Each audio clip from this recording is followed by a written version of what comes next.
Tip Your Cap, the show where we give our pioneers their flowers.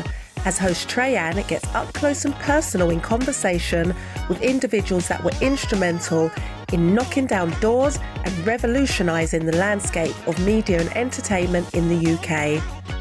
Join us each week as they talk about their journey, their story, and their legacy.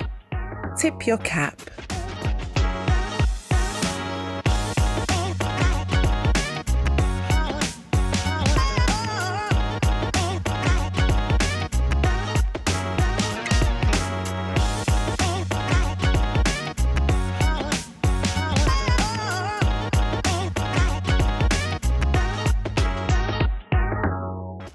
Hello and welcome to Tip Your Cap with me, Trey Ann Rowe. My guest today needs no introduction, a connoisseur of reggae music, so when you hear... Welcome to the world famous Super Jam. You know what time it is. Yes, it's the one and only Daddy Ernie. It's with great pleasure that we're here speaking to the great man himself, Gregory Isaac. Gregory, welcome. Bless, man, bless.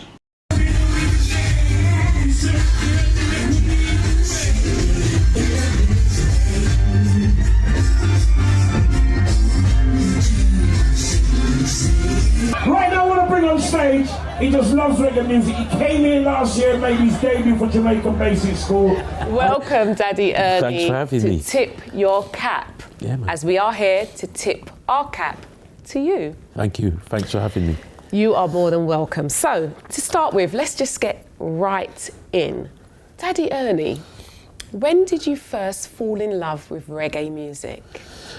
Well, I suppose it was really when I had sense, you know, because I came up during the swinging 60s, as they call it, and my father had a sound system. You know, Right. They call it discotheques, but back in the days, Yeah. it was a sound system. So music was always in the house. You know, I can remember him loading up the old Bedford van and going to play out. Yeah. And me and my cousin, Christine, were quite good dancers. Okay. So he used to take us and we used to dance at the functions, and Yes. people used to request us to do dances, you know? Oh, wow. So it was a very early age. Wow. You know, we came up through that whole Motown era and the Beatles and the Rolling Stones. So it was really the start of the music business. But, you know, as far as I was concerned, reggae was my thing. It was ska then. Yes. You know, then it went to rocksteady, then it went to reggae. So Yeah. it was at a very early age. Wow. So what year are we talking? Oh, I'm going to give my age away. Early 60s. Early 60s. Early 60s. Wow. Yeah, wow. early 60s. Okay, excellent. Okay, so talk to me about the impact that sound system culture, you know, record labels such as Trojan and Hawkeye Records had an impact on you as a young man growing Yeah, up. well, Trojan Records, the first record label that I can remember is a label called Blue Beat. Yes, I remember Blue Beat. Blue Beat, Yes. which was Derek Morgan, Jimmy Cliff, young Millie, Yes. Millie Small, of course, who had the first big international hit, My Boy Lollipop. Yeah. But for us as youths, Trojan Record was the first big record company, and they had everybody. Yeah. They had, if my memory serves me right, because Upsetter Lee Perry, he used to release records on Trojan Records. They used to release some of his records, which would have been the early Marley tunes. Right. Okay. So it's coming from there, and the Pioneers and Toots and all these people, all the first early ones, Yes. would have at some stage been on Trojan Records. Right. So that's my first early label, you know, Blue Beat, Trojan Records. Hawkeye Records was a little bit later down because that was when I was sort of at the latter part of my teens. Right. And I was fortunate to meet Roy Forbes Allen, who was kind of my musical mentor. And we used to work in a greengrocer shop. Okay. And we grew as friends from there. And he a lot of what goes on, he's quite modest actually, but a lot of this reggae industry, the new reggae industry after the Trojan and that, he's responsible for, because he imported records from Jamaica. Most of these shops that were around, your dub vendors and your Black Dreads and your Supertones, people like that, he used to import the latest 7-inch pre-release singles from Jamaica and distribute. Yes. The first 12-inch that came into this country actually was from Gussie Clarke. Yes. I think it was Dennis Brown to the Foundation, I think it was. And that actually came to Hawkeye. And I remember when it came, he said, "What's this, LP? Yeah. Are we going to sell this?" And you know, Gussie said, "No, man, this is the new thing. A new thing, this from Jamaica." Yeah. The rest is history, as they say, with the 12-inch single. Yes. So, you know, I've been fortunate to be, at that time, to be with Hawkeye Records. Yes. And that is where we kind of grew. That's where I grew into my own self. That's where the whole Daddy Ernie thing came around. Right, okay. So would you say that is when you started your DJing, or? Well, we used to DJ at school. Okay. So we had everybody from my era had a sound system. We were, you know, as kids, you know, I got together with my friend Ronald and my brother Deanie and an ex-brethren Harold, and we got this little sound system. You know, it had a little toolbox, a little amplifier, and we had our sound system. And we used to DJ at house parties and school dances, things like that. So that's where I kind of got into DJing, because I actually wanted to be a footballer.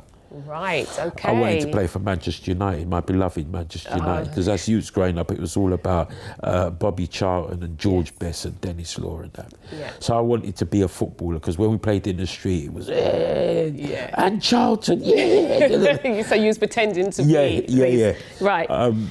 So, you know, probably I was never going to make it as a footballer, because them times there, it was virtually impossible as a black youth to be playing for anybody, let alone Manchester United. I just sort of morphed into the music thing, because you know us from the Caribbean, there's always music in our house when there's something going on. So it was just a thing that was in me.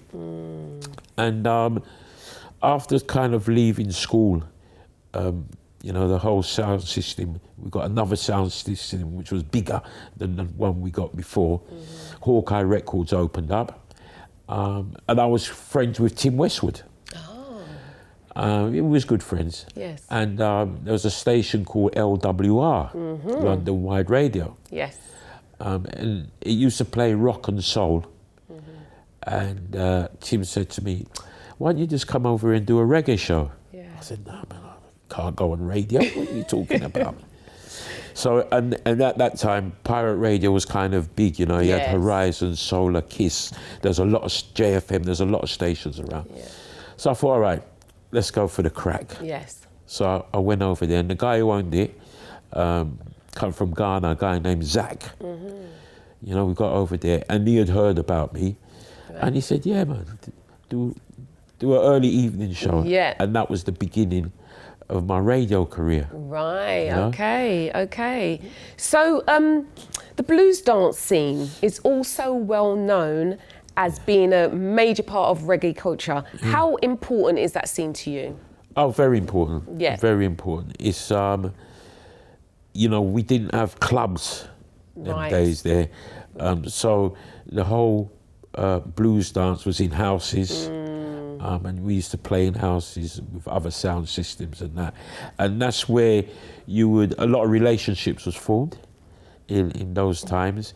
And it was essential part of our growing up, going to a blues on a Saturday and then coming to school on a Monday and say, "Boy, was you at People Sound Blues or Trojan Blues?"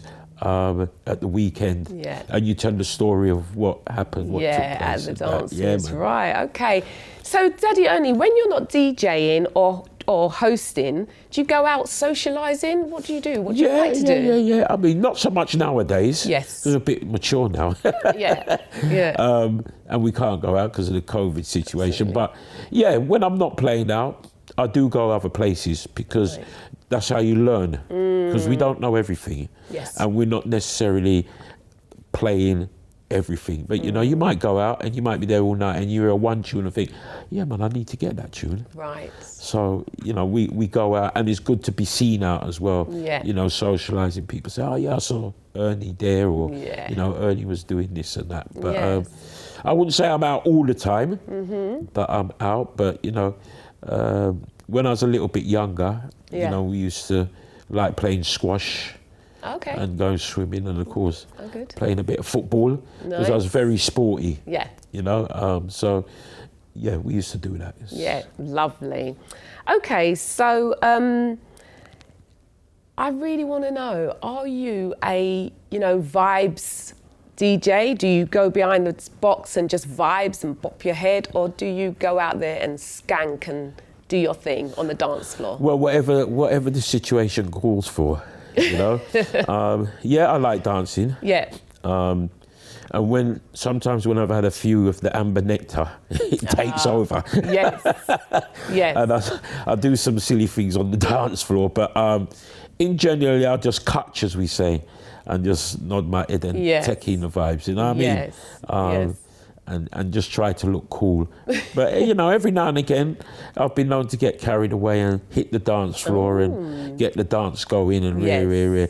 More so when I'm on holiday, when I'm out of the country. Because when you're out of the country, it's kind of, you're in holiday mode. Absolutely. You know, and More relaxed. you're loose. Yeah, you're loose and you do your thing, you know what I mean? So, yeah, man. Yeah. Good. Like Excellent. That's so good.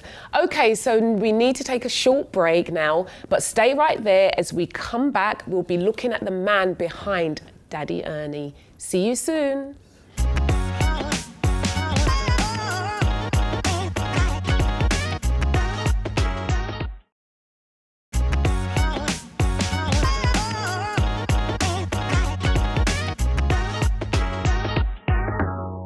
And welcome back to Tip Your Cap, where today I'm talking to none other than Daddy Ernie.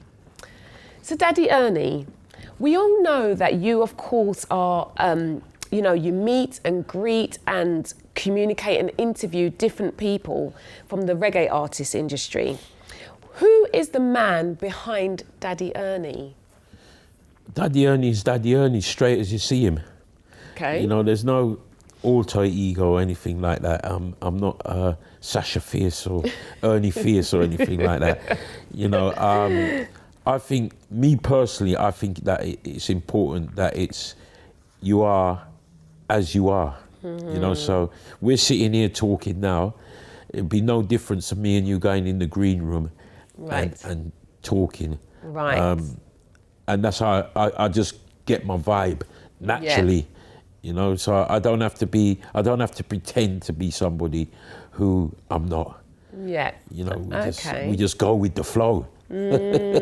Okay. So, would you say you're kind of chilled, laid back? I can be chilled. I can be not vicious, but I can be a little bit hype if I need to be. Yeah. But more times than most, I'm chilled. You know, I try not to get my stress levels up too much. Okay, well, I'm sure I've heard something like that before, actually. Yeah, you know, if I need to get my stress levels up, then I can. Right, But, okay. you know, more times than most, 9 out of 10 times, we're easy. And over the years, people who know me, they know what I'm like. Yes. So they just take me as I come. You know, Daddy Ernie come in the room. It's no big fanfare. Right. You know, I said, Daddy Ernie's here. Yes. And we go about our business. Yeah. You know what I mean? Okay. Yeah. I've got something for you. Oh, really? Yes. Have a listen to this. Oh. Yeah, Ernie's a modest guy, and I know one of his claims to fame is that he's well, it's actually not fame because he's quite modest. But he's actually played or kicked around a football with Bob Marley when he was in London. So, tell us about that then. Firstly, did you know who that was? That's my friend Ray, man. Right, I tell my friend Ray, Mr. Walters. Yes. So tell us about your kick around with Bob Marley. Well, what used to happen on Sundays, because there was no postcode, we could go anywhere, not like now. So Sundays, Wormwood Scrubs was the big, they had loads of football pitches down there. And Marley used to hang around with some people in Ladbroke Grove called the Sons of Jah, who had a record label, and they were very good friends, Trevor Bow and Derek and a few others. And every Sunday they used to play football over at Wormwood Scrubs. Right. So we was the youngers, so you used to have like the youngers against the elders.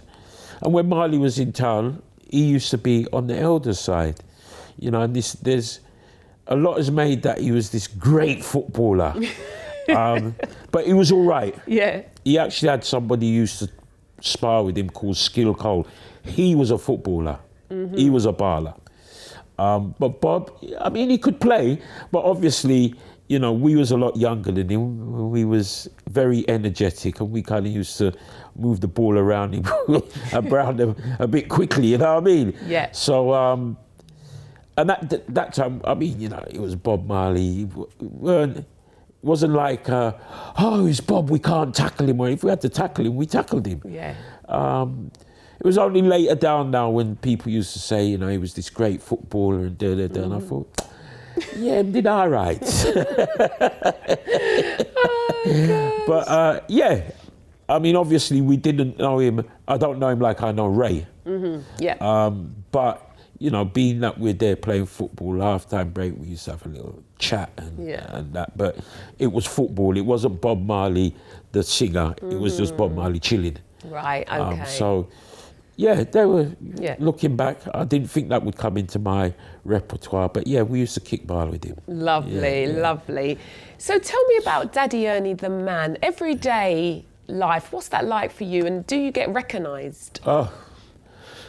Well, Daddy Ernie the man, every day is, it's not no superstar business, you know?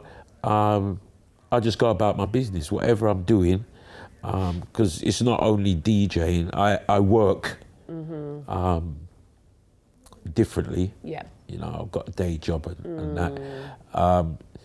But it's just, I think it's just like any other person, really. Yeah. You know, I wake up in the morning, I might go for a run, or I might eat a whole heap of food for breakfast and have a row with the missus. And just go about whatever I've got to do. Yeah. Yeah, I do get recognised, I Yeah. must say that. You know, I've been places where, you know, I might be speaking and someone turns around and they go, it is you, innit? Yes. Yeah, Daddy Ernie. Yes. And I go, yeah, you know. Excellent. And we just have a little conversation, how you doing, and everything is just level. There's no, oh my God, and all them business, there's nothing like that. Yeah. And I'm quite happy doing that. I go anywhere in London, which I think, I mean, in these days here, we're from an era when we could do that. Yes. The youths nowadays, they can't do that.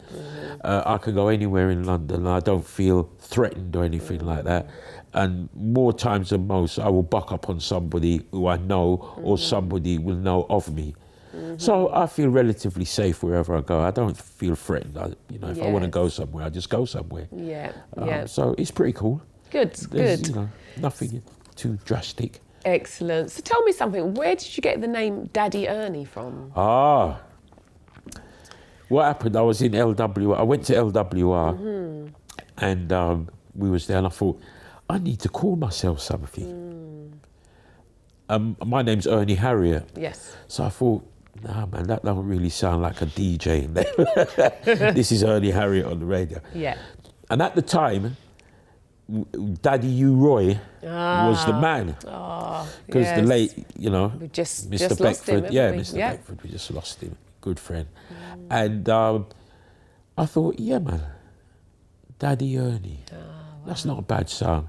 Yes. And it just came from that. Because, you know, in those days, you always had a Duke, like you had Duke Finn and Prince Ferran and that. So from our era, you know, Daddy U-Roy was the man, you know, and I thought, yeah, man, that's a good name. And it just stuck. Yes. It was like it was just meant to be. Yes. You know, Yeah. people just call me Daddy Ernie. And some people, when they see me, they say, how many kids you got? I say, Because of the daddy. Yeah. Of course. You know? Well, leading on from there, so Ernie Harriott, the family man, what's he like? Well, I say I'm okay. I'm not, the missus would probably have a different slant on it. But I don't really like to get into no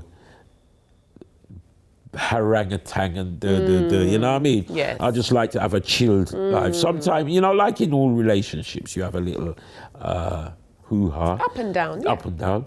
But more times than most, it's very easygoing. Nice. It's very relaxed. Lovely. I've got 2 boys. Yes. The biggest one you probably know, Yes. Andre from Damage. Yep. Yeah. And he is, he's very articulate and he's very focused, you know? Yes. So we can have a banter between, I can call him up and say, Andre, what do you think of this? And Yes. he go, oh, Dad, no, don't do that. Or do that or whatever. Yeah. The littler one, Ryan, he's finding his way now. He went through whatever he went through, and he's now, you know, he's at the stage now where he's found his goal, you know, and he's very focused on what he's doing. Yes. So everything is kind of relaxed. There's no major dramas. There's no dramas. Good. And I would like to think that it's we've got quite a good life, good family life, you know. Yes, I'm good. friends with Andre's mum.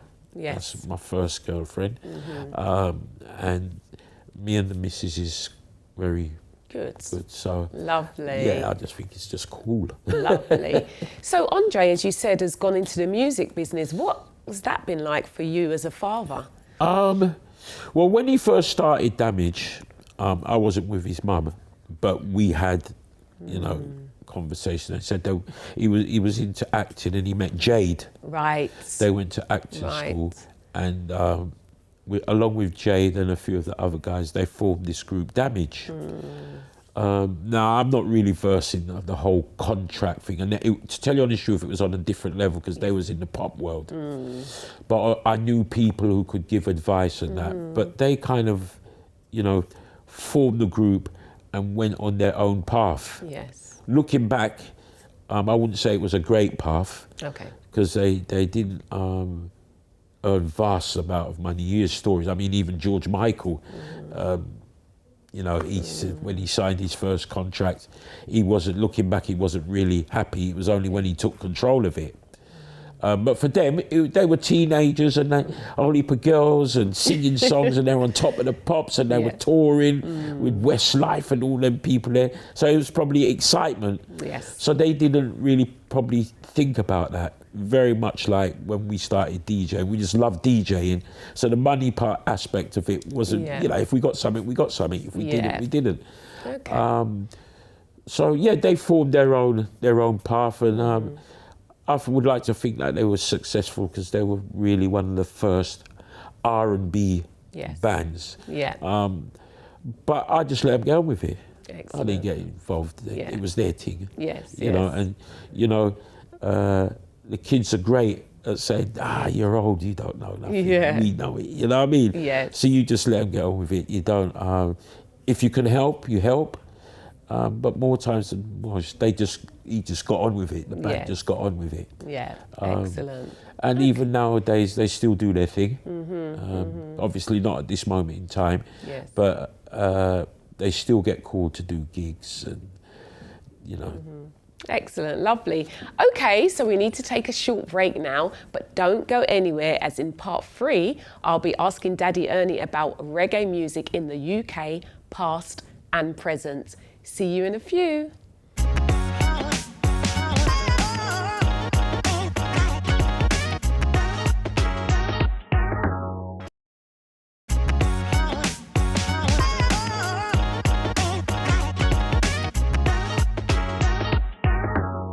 Welcome back to Tip Your Cap, where my guest today is DJ and reggae godfather Daddy Ernie. So Daddy Ernie, let's talk about reggae music in the UK. So comparing the start of your career to now, what do you think has changed within the reggae industry, and has it changed for the better? I don't think it's changed for the better. When we first started as youths, there's a more togetherness, and there was it was new. Yes. You know, so the first thing really that came out of the UK was Lovers Rock. So you had your Janet Cage, your Carol Thompson, Investigators, One Blood. There was a whole barrage of artists, and then you had your Oswards, your Mistian Roots, Steel Pulse, which was the root side of it. And it was very powerful, you know. Lovers Rock, the root side still goes on in a kind of a different way, but Lovers Rock was very powerful because everybody was in love, it was young, it was all about young and freshness and that. But where I think they made their mistake, and I always say this with the Lovers Rock movement, they didn't move with the times. So when the legendary Michael Jackson performed, videos came in, and that whole era came in, you know, the MTVs and that.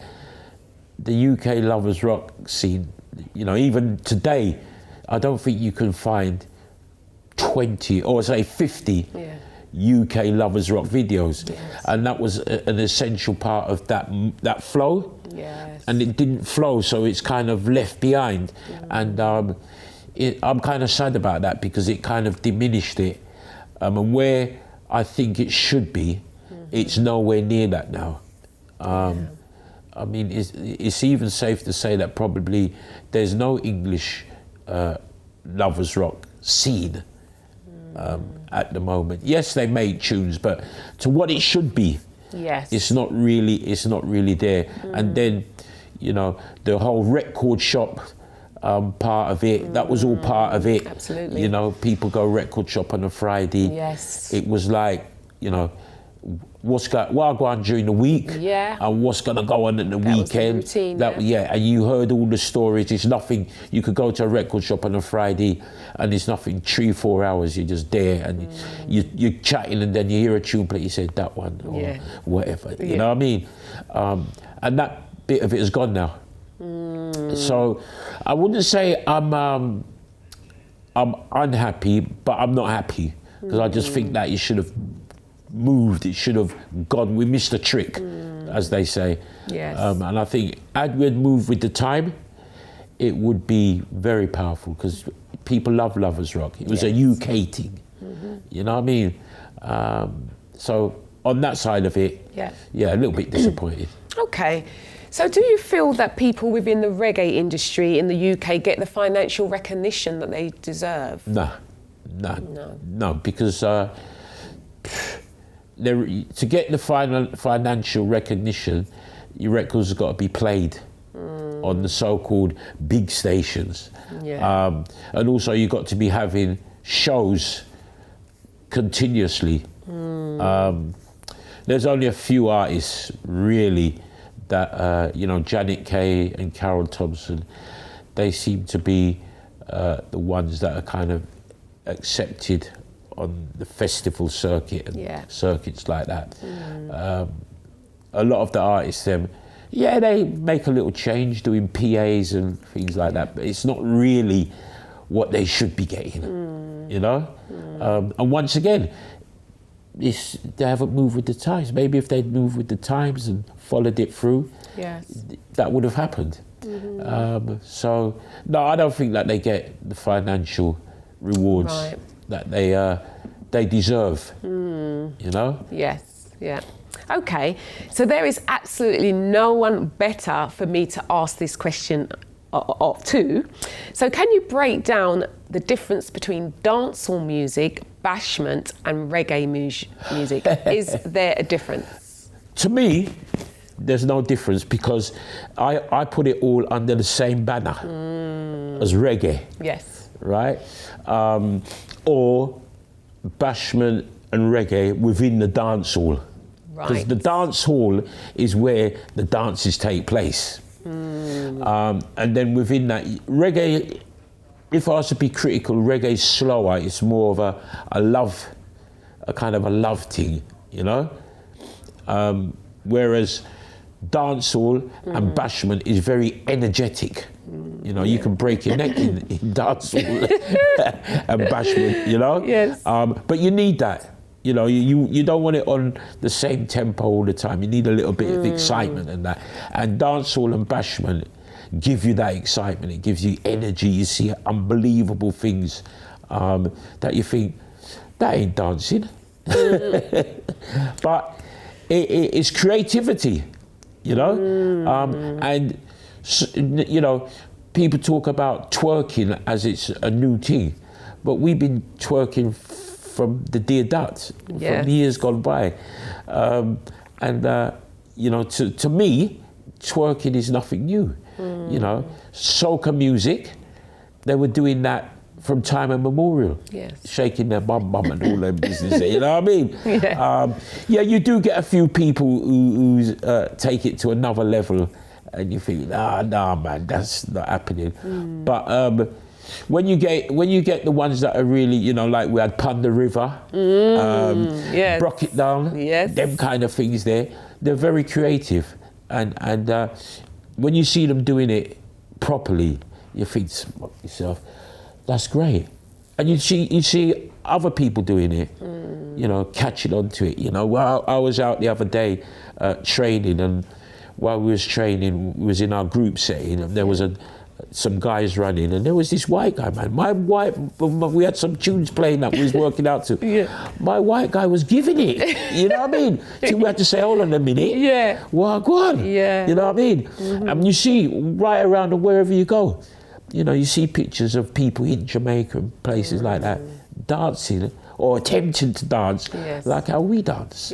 You know, so no, I've got nothing, you know, it's like in all walks of life, there's bad and good, but I haven't got nothing bad to say about dancehall or bashment. I look on the good part, I don't look at the negative part of it. Look at the good part, and there's plenty of it, you know, it's great. So as you said, you know, the dancehall, bashment, you know, you was talking about people jumping off of trees and jumping onto women or men. You know, do you think that hinders the genre or not? Well, here what happened now. I go to Jamaica quite often, right? And I go to some places where people wouldn't dream of going, right? But I go there. I've never seen anything like that. I've seen videos of it, but I've never been, and I've been into some dances. I have never seen that. Right? Obviously it goes on because there's videos of it. I don't know if it's staged or whatever. I was just about to ask that. Do you think that's I don't know if it's staged. I don't know if it's staged or anything, but you know, I've seen videos of it. But I have never seen nothing like that in no dance. So I don't know what's going on there. Maybe they've had a fix and their mind's just blown. For that time. For that time, you know what I mean? Because someone might be diving out of a tree onto a woman on a mattress. You gotta be. I'm thinking, hold on a minute. I'm 20 foot up in a tree to dive down on a woman. Nah. I know. Two of us is gonna get broke up. I ain't taking them chances. Absolutely. Right, okay. So now can we talk about the career of Daddy Ernie without mentioning Choice FM, a radio station that was pivotal in the career of many household DJs and presenters within the Black British community. So tell me about your time at Choice FM.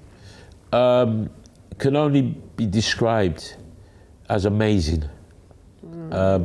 You know, never in my wildest dreams I would be thinking that I would be interviewing the likes of Dennis Brown and Gregory Isaac and Sanchez and Berry Salmon, Shabba, Sean Paul. You know, I can remember when Sean Paul was struggling to get in a studio to record a song. Oh, wow. You know, he's huge now, you know what I mean? So never in my wildest dreams, you know, I met Mariah Carey, you know, she was supposed to be this great diva, and walked into the studio one day with my spa, George Kay, and she was there, And it was just like me and you. We was just reasoning.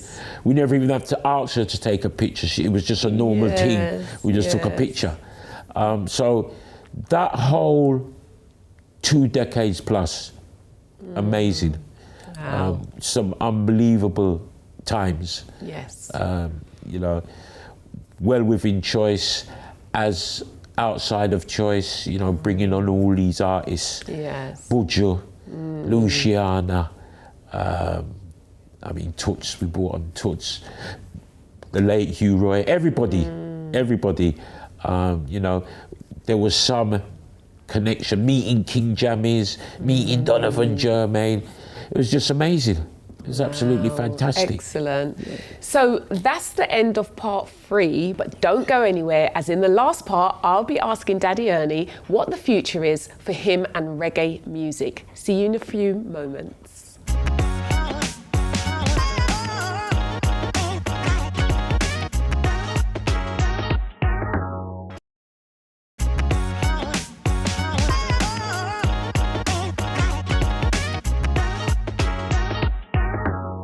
And welcome back to Tip Your Cap, where my guest today is the one and only Daddy Ernie. Wow. So, Daddy Ernie, is it true that the Super Jam show can be heard in the airways? Yes. Yes, it's true. Yeah, I was very fortunate to be requested to do that show. It's only taken me about 3 decades. Okay. But, you know, there's a saying that the good thing come to those who wait. Absolutely, truly. And I was fortunate. What happened, I was coming back from Jamaica and there was no reggae on the plane. Right. I thought, no, man, I can't be having this. So I sent a letter off to Virgin and they said they had their jukebox thing going around. And I thought, let me contact British Airways. Yes. So I contacted them and they said, as it happens, we've been looking for somebody to do the reggae show. I thought, okay. So the girl who's responsible for it, lovely girl, she said to me, oh, I know about you because she used to work at Kiss FM. Right. She said, send us a tape. Well, that's all I needed. I said, you'll have that tape in 24 hours. Yes. And less than 24 hours, tape was there. She said, definitely. So now, we started off on British Airways, and they've got affiliation airlines like Iberia and that. Right. So any long haul flight, over 4 hours, long haul, you'll get Super Jam on there, which is just amazing. Wow, It's just isn't that? great. I didn't know that, you know. Yeah. I mean, the only thing, you know, is that when you're doing your in-flight entertainment, you have to scroll around. To and find then, it. Yeah, when it comes to reggae, then you press on it, and then up pops my face. So tell me something, is that pre-recorded, Yes, of course, yeah. It's Right. pre-recorded, it's up there for 3 months. Okay. We've just done the June one, because of the pandemic, they've been running an old one. So I've just done one for June. Yeah. And we don't get too clever on it because obviously there's different people on the airline, so we keep it smooth. Just play your music. Yeah, just play some music. You're not going to hear a barrage of Vibes Cartel or Mavado or anything like that. Yeah. It's very palatable. And we've been getting some amazing responses from it. It's been great. That is absolutely amazing, you know. It's been good, you know, that's amazing. So we do that, and then we do a show that is, it's actually for a station called Chris Mix Radio in America. Okay. But they syndicate it to Cool FM in Jamaica on a Friday night at midnight, their time. Yes. And to a station called High Energy FM in Trinidad. Brilliant. But with all the technology, you just go onto Chris Mix Radio FM and you can get around the world. Brilliant. Wow, so your voice can be heard far and wide. Yeah, we do Genesis Radio in Birmingham as well on a Sunday afternoon, 2 till 5. Yes. And of course we do Vibes FM, which is my main station, Monday, Tuesday, Wednesday, 8 till 11. And every other Sunday. In the evening or the evening. Right? Yeah. Okay. Oh yeah, in the PM. In the PM. And every other Sunday we got this show Rice and Peas, which you'll know. is Strictly Revival, Strictly, Yes. and that is the biggest show on the station. Absolutely. So I kind of share that with someone, and we do it every other Sunday, Right. which is just amazing. You play some old reggae, and you just see brings the you figures back. go like that. Yeah, And because that's what a lot of people want to hear. Yeah, and nostalgia. we don't hear enough of, you know, because even sitting down talking to you today, it's brought me back to Yeah. growing up, you know, Yeah. with my dad playing the music and the Hawkeye and the Blue Beat. When you mentioned Blue Beat, the records we still have, Yeah. you know? Yeah, don't throw them away. They're worth money. No, absolutely. My mum keeps saying Yes, that. yes. Yeah, absolutely. Right, okay, so I've got a little surprise for you. We spoke about this person a bit earlier, so let's see what they have to say. Okay. Where am I looking? I'm Andre Harriott, Danny Ernie's son, and just kind of adding some value to what's being said already.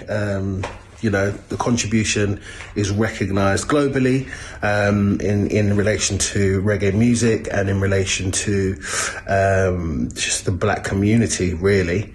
It's been an outstanding achievement over the years, and it continues to go.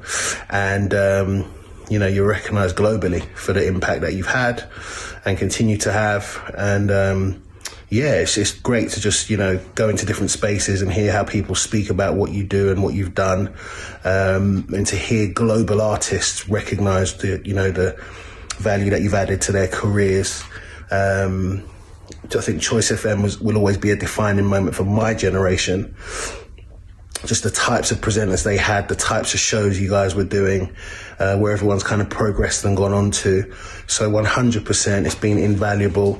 And we look forward to many, many more years. And what you know, I've often said what you've done, and what you're doing now, especially in the lockdown, musically has really helped a lot of people, emotionally and psychologically, to just be contained and maintain their thinking.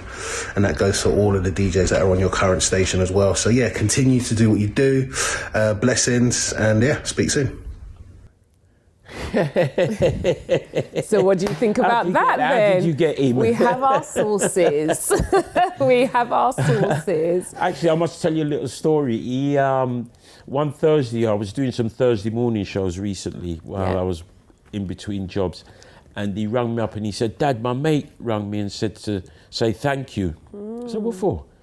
He said he weren't in a good space, and he was in his kitchen and he turned on the radio, and he couldn't turn it off. He went right the way through 2.5 hours, and he said, "You just made him feel great." And I thought to myself, wow. yes.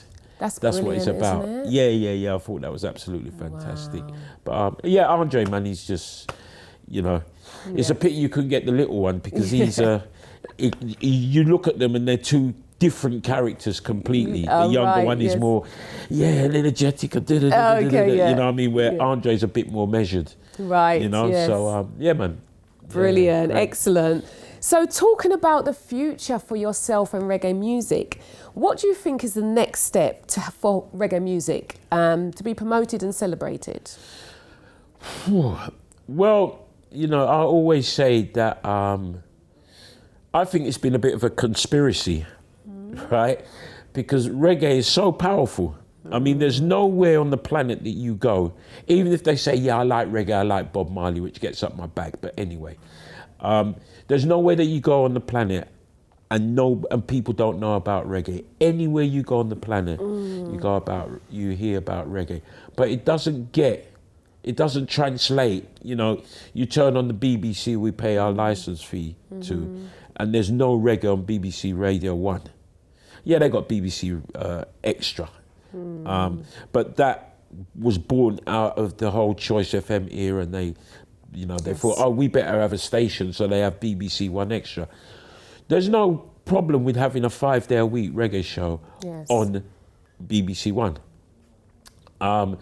So I always say that the power of reggae is people fear it for whatever reason. Maybe it's because you can't control it. You know, because, you know, people like to have a certain amount of control on certain things. Reggae, you can't control it because it's just one of them things that is just for the poor, for the rich, for everybody. And, you know, you got an artist in Jamaica, he's not going to hang about waiting till for a Simon Cowell or someone to come along and sign them.